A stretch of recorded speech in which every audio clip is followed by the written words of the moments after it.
నిజామాబాద్ జిల్లాలో ఏదైతే పసుపు రైతన్నలు సంబరాలు చేసుకుంటా ఉన్నారు. సో ఎంపీ అరవింద్ గారితో పాటు ప్రధాని మోడీ గారికి అయితే పాలాభిషేకం చేస్తూ ఉన్నారు. సో అసలు ఏం జరిగింది అనే దానిపైన ఖచ్చితంగా మనం మాట్లాడుకోవాలా. సో ఈ పాలాభిషేకాలు ఏంది, అసలు ఏం జరిగింది అనే దానిపైన బీజేపీ కార్యకర్తలు అయితే ఉన్నారు, వారితో మాట్లాడే ప్రయత్నం చేద్దాం. అన్న, మీరు చెప్పండి, నిన్న జరిగిన పాలాభిషేకానికి సంబంధించి అసలు ఏంటి, దేని గురించి పాలాభిషేకం చేయడం జరిగింది? అంటే విషయం ఏంటంటే, నిజామాబాద్లో పసుపు పండుతుండే, కానీ దానికి సరైన ప్లేస్ లేకపోతుండే. సో ఫస్ట్ టైం ఎంపీ గారు అరవింద్ గారు గెలిచినప్పుడు ఎంపీగా ఒక నోటు రాసిండ్రు, నేను తదుపరి గెలవాలని, నెక్స్ట్ టైం గెలవాలంటే నా జిల్లాలో నేను పసుపు బోర్డు ఏర్పాటు చేస్తాను ఒక ప్రెస్ నోట్ కూడా రాసిండ్రు. బాండ్ పేపర్ రాసి ప్రెస్, అది అందరికి తెలిసిన విషయమే. అది అప్పుడు సంచలనం ఆయన గెలిచినప్పుడు. తర్వాత ఆ చెప్పిన మాట నెరవేర్చుకోవడం కోసం 5 సంవత్సరాల కాలంలో ఎవరితో ఏం మాట్లాడిండో తెలియదు, వాళ్ళని ఎంత ఫోర్స్ చేసిందో తెలియదు, ఎన్నిసార్లు మినిస్టర్ని కలిసిందో తెలియదు, కానీ ఆయన అనుకున్న కళ నెరవేర్చుకున్నాడు. సో నిన్న జరిగిన సంబరాలు పసుపు రైతన్నల సంబరాలని క్లియర్ కట్గా చెప్తా ఉన్నారు, అంతే కదా? సో దీంట్లో ఎంతమంది దుష్టశక్తులు అడ్డుకునడానికి ప్రయత్నించారు ఎంపీ గారిని అనే దానిపైన ఏమైనా మీకు ఏమైనా తెలుసా? అంటే అప్పుడు దాదాపుగా ఈ పసుపు బోర్డు అనేది ఒక దాదాపు 30-40 సంవత్సరాల నుంచి వాళ్ళు రైతులు పోరాడుతుండ్రు, నిజామాబాద్లో పసుపు బోర్డు ఉంటే మంచిగా ఉంటుంది, పసుపు బోర్డు మంచిగా. కానీ అప్పుడు ఎంపీ అయిన తర్వాత స్పైస్ బోర్డు తీసుకొచ్చిండ్రు.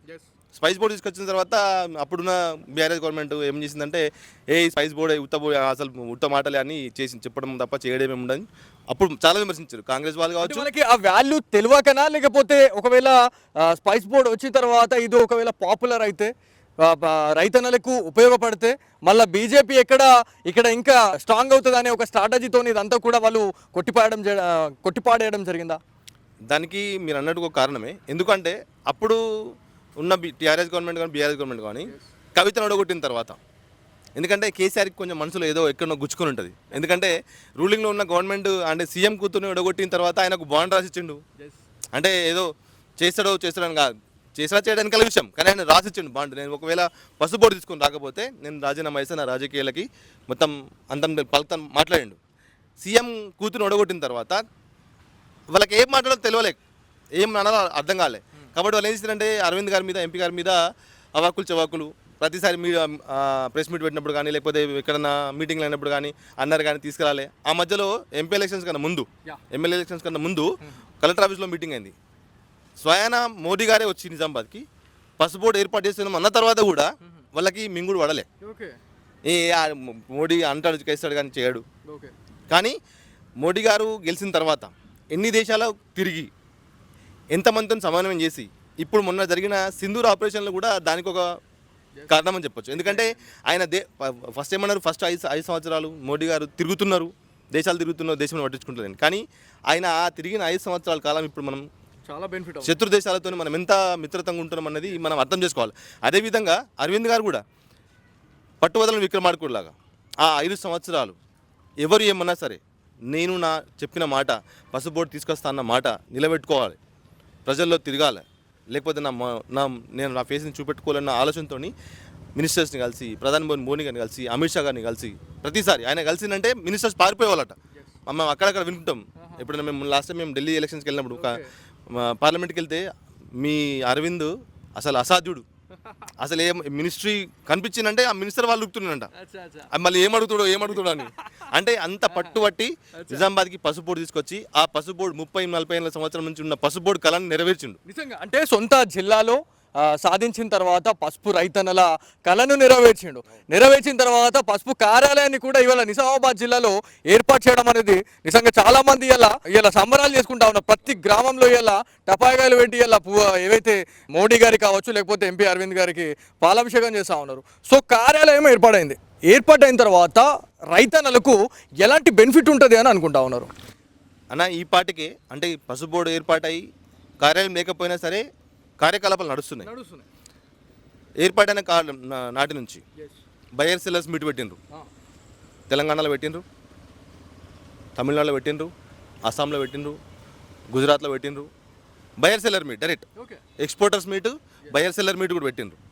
దాంతోపాటు కొత్త వంగడాలు, ఇప్పుడు దీనిలో పసుపులో కర్కుమెన్ అని ఒకటి పదార్థం ఉంటుంది, ఆ కర్కుమెన్ పర్సెంటేజ్ పెంచడం కోసం దేశీవాలి అంటే సేంద్రియంతో ఎట్లా చేయొచ్చు అనే దాని మీద మనకు టెక్నాలజీ తీసుకొచ్చి ఆ పరిశోధనలు చేసి దాన్ని పండిస్తున్నారు. అంటే దానివల్ల ఇప్పుడు అంటే ప్రపంచం మొత్తంలో దాదాపుగా 65% పసుపు పండించేది మన దేశం.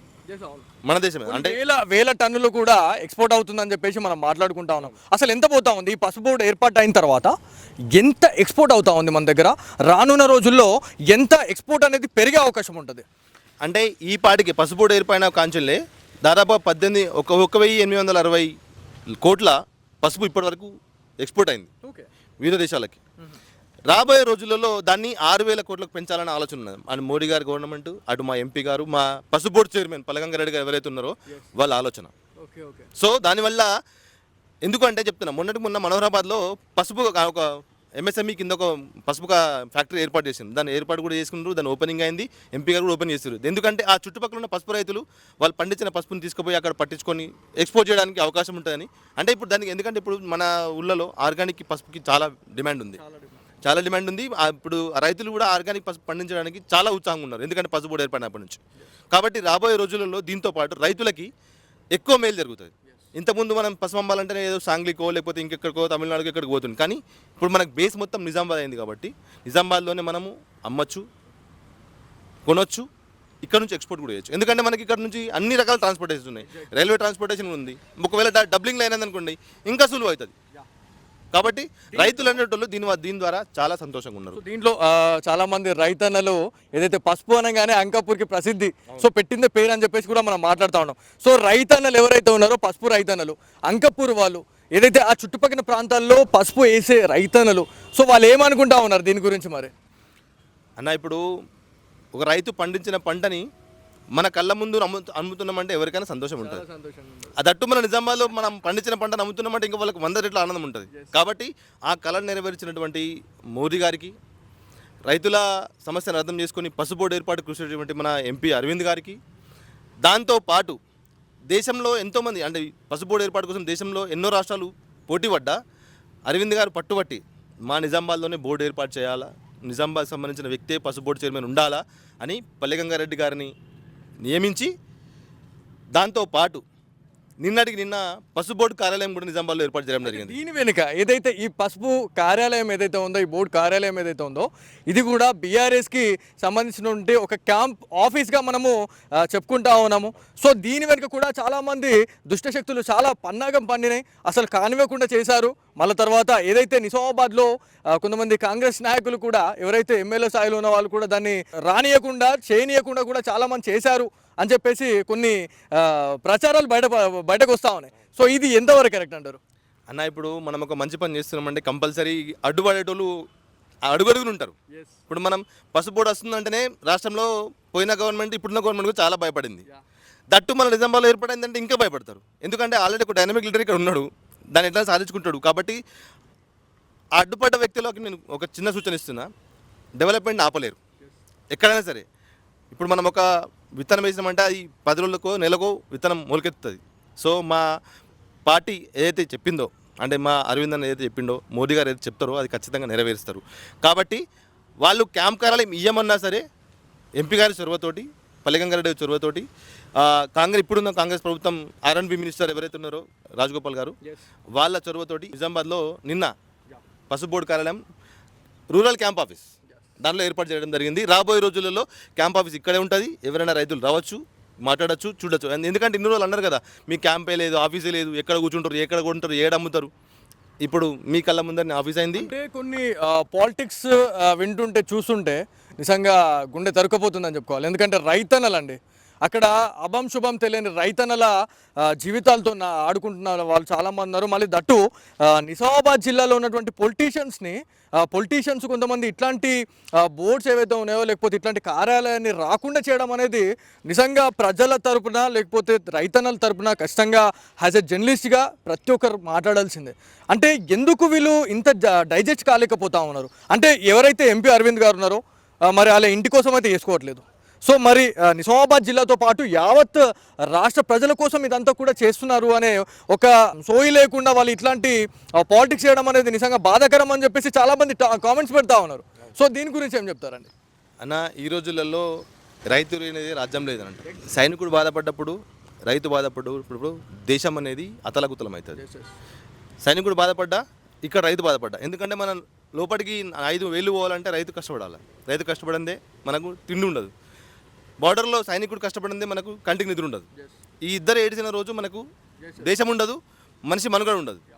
కాబట్టి ఎవరైతే ఈ రైతులను ఇబ్బంది పెడుతున్నారో, నాయకులే కావచ్చు, ప్రభుత్వమే కావచ్చు, ఏదైనా కావచ్చు, అటువంటి వాళ్ళు ఇప్పటికైనా కళ్ళు తెరుచుకొని రైతుల గోస విని, రైతుల కష్టాన్ని తెలుసుకొని, వాళ్ళకి కావాల్సిన నీడ్స్ ఇచ్చి, వాళ్ళకి కావాల్సిన సదుపాయాలు ఇచ్చి ఇంకా రైతులను ఆదుకోవాలని ఒక పార్టీ కార్యకర్తగా నేను కూడా ఒక రైతు బిడ్డగా నేను కూడా కోరుకుంటున్నాను. థ్యాంక్ యూ అండి. సో మొత్తానికి ఇదండి, అంటే ఎంపీ అరవింద్ గారి గురించి ఎంత చెప్పుకున్నా తక్కువనే అని చెప్పేసి మనం ప్రతి ఒక్క మీడియా ఛానల్లో మనం వింటూ ఉంటాం. కాకపోతే చెప్పిండంటే ఖచ్చితంగా చేస్తాడు.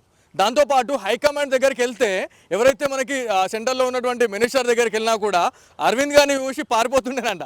అంటే ఎప్పుడు వచ్చినా ఏదో ఒకటి ఎన్నికేసుకొని వస్తుండే, అంటే రైతుల కోసమా లేకపోతే ఏదో ఒక విషయంలో మాకు ఇది కావాలి అది కావాలని చెప్పేసి నిరంతరం పోరాడిన ఎంపీ ఎవరైనా ఉన్నారంటే తెలంగాణలో ఈ అరవింద్ గారిని అని చెప్పుకోవాలి. ఎందుకంటే గతంలో చూసుకుంటే స్పైస్ బోర్డ్ గురించి కూడా చాలా ఏవైతే పాలిటిక్స్ జరగడం జరిగింది. దాంతోపాటు ఇవాళ నిజామాబాద్ జిల్లాలో ఖచ్చితంగా వాగ్దానం చేసిన విధంగానే ఇవాళ సొంత గడ్డ పైన ఇవాళ పసుపు కార్యాలయాన్ని కూడా ఇవాళ ఏర్పరిచిన ఘనత ఎవరికైనా ఉందంటే ఖచ్చితంగా అది అరవింద్ గారికి సాధ్యం అని చెప్పుకోవాలా. అది సాధ్యం కూడా చేసి ఊహించిండి అని చెప్పేసి ఇవాళ మనకు తెలుసా ఉంది.